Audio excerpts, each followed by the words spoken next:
Hello बच्चों, let's read this question. The question says the oxide that gives H2O2 यानी कि hydrogen peroxide on treatment with dilute H2SO4 is option A में दिया है PbO2, option B में दिया है BaO2, ऑप्शन सी है MnO2 और ऑप्शन डी है TiO2. देखते हैं इस क्वेश्चन को. इस क्वेश्चन का की कॉन्सेप्ट है प्रिपरेशन ऑफ H2O2. अब इस क्वेश्चन में पूछा गया है कि इनमें से कौन से ऑक्साइड को जब हम डाइल्यूट H2SO4 के साथ ट्रीट करते हैं that will give us H2O2 यानी कि हाइड्रोजन पेरोक्साइड. अब जो हम हाइड्रोजन पेरोक्साइड का प्रिपरेशन करते हैं उसका एक मोस्ट कॉमन जो लेबोरेटरी प्रिपरेशन है उस मेथड को हम सबसे पहले देख लेंगे. लैब प्रिपरेशन ऑफ यानी कि laboratory preparation of hydrogen peroxide.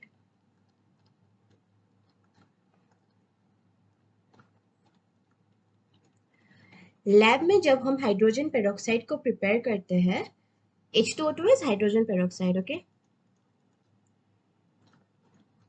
Lab में जब हम हाइड्रोजन पेरोक्साइड प्रिपेयर करते हैं तब हम बेरियम पेरोक्साइड को रिएक्ट करवाते हैं कोल्ड H2SO4 यानी कि सल्फ्यूरिक एसिड के साथ. So it is prepared by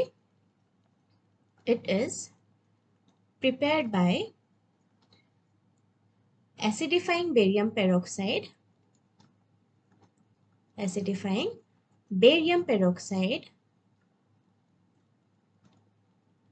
barium peroxide का फॉर्मूला होता है BaO2 but it stage in its hydrated form. That is इसका हाइड्रेटेड फॉर्म का केमिकल फॉर्मूला होता है BaO2, साथ में अटैच होता है 8H2O. So this is the hydrated form of barium peroxide. इस फॉर्म में एग्जिस्ट करता है barium peroxide. So in the lab H2O2 is prepared by acidifying barium peroxide with cold H2SO4 यानी कि सल्फ्यूरिक एसिड या cold dilute sulphuric acid भी हम बोल सकते हैं. डाइल्यूट, ओके, DIL रिप्रेजेंट कर रही हूँ for dilute. And the excess water that is produced in this reaction, the excess water that is produced is removed by evaporation under reduced pressure. ये होता है लेबोरेटरी में जो हाइड्रोजन पेरोक्साइड प्रिपेयर करते हैं उस लेबोरेटरी प्रिपरेशन का method ये होता है कि हम बेरियम पेरोक्साइड को रिएक्ट करवाते हैं कोल्ड H2SO4 यानी कि सल्फ्यूरिक एसिड के साथ and that gives us hydrogen peroxide. जो एक्सेस वाटर इस रिएक्शन में फॉर्म होगा that is remove by evaporation under reduced pressure. इस मेथड के लिए हम रिएक्शंस देख लेते हैं एक बार. The reactions involved in this method are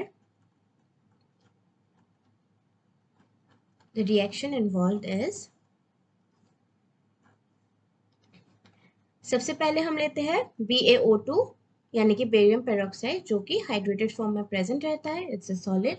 उसके साथ हम रिएक्ट करवाते हैं H2SO4 डाइल्यूट या फिर इस we can say that cold dilute H2SO4. जब हम इनकी रिएक्शन कराएंगे तब we will have BaSO4 form होगा सॉलिड और उसके साथ फॉर्म होगा H2A2 एक्वस फॉर्म में. H2O2 इज हाइड्रोजन पेरोक्साइड और उसके साथ एलिमिनेट होगा 8 वाटर मॉलिक्यूल्स. और ये वाटर मॉलिक्यूल्स जो है इनको यहाँ से हम रिमूव कर लेंगे by evaporation under reduced pressure. ये बेरियम सल्फेट एक सॉलिड है तो ये प्रेसिपिटेट आउट हो जाएगा और बाकी we will have our remaining H2O2 which is hydrogen peroxide. This is hydrogen peroxide. ये सबसे commonly use laboratory preparation method होता है हाइड्रोजन पेरोक्साइड के लिए और उसमें हम यूज करते हैं barium peroxide. This is barium peroxide. Barium peroxide को यूज करके हम हाइड्रोजन पेरोक्साइड प्रोड्यूस कर सकते हैं लैब में. तो ऑप्शंस में गिवन है PbO2, MnO2, BaO2 और TiO2। ऑप्शन बी में दिया है BaO2 and this is your correct answer. Laboratory preparation या प्रिपरेशन ऑफ H2O2 में जब हम H2O2 को बेसिकली डाइल्यूट H2SO4 के साथ जब हमें H2O2 प्रिपेयर करनी होती है by treating any oxide with dilute H2SO4, तब हम BaO2 यानी कि बेरियम पेरोक्साइड यूज करते हैं। PbO2, MnO2 और TiO2 is not used in the process. So your correct answer will be option B, that is BaO2 यानी कि barium peroxide use करके हम H2O2 को प्रिपेयर कर सकते हैं by treating this with H2SO4। I hope आपको समझ आ गया हो। Best of luck.